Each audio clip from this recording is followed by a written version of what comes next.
So there's two ways I can answer this.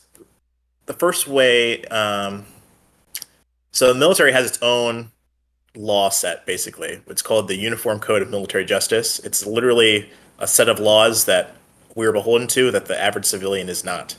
Um, there's a whole lot of these, and I could not rattle off all of them off the top of my head. But like, uh, a lot of it's like common sense stuff, like don't desert, don't not report to your where you're supposed to be when you're supposed to be there. Don't like disregard commands from your commanding officer that are lawful. Just like common sense stuff like that. And then there's like other random stuff like adultery is illegal if you're a military member, and things of that nature. So we're beholden to like a higher standard, like morally as well, I guess you could say. And that stuff can be pretty stringent. For like for drugs in particular. Even if like for whatever reason, you like let's say you were out and you're with some civilian friends and somehow like some kind of like CBD oil got like slipped into a cookie or some crap, and you didn't know about it. And then you get a random drug test, which happens in the military. I got nine of them, very unlucky. Um, and they find out that you had weed in your system or CBD in your system.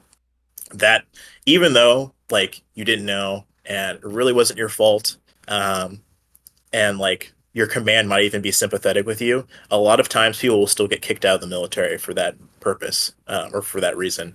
Um, and like a lot of unfortunate stuff happens like that all the time. Like, I know one guy who got hit with a DUI charge because he was sleeping in his car drunk, and the keys were near him in his car, um, and that they consider that like operating the vehicle or intent to operate the vehicle. And he got demoted like twice over, for that particular instance, and really, there's nothing anyone could do about it.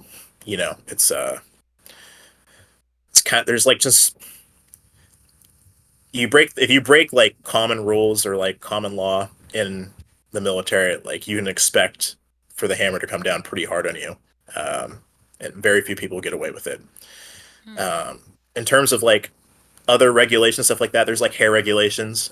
So men have to have their hair a certain way. You'll see most military men with very like with a fade, and then like kind of like a short cut on top. That's super common. I wore my hair like that for 6 years.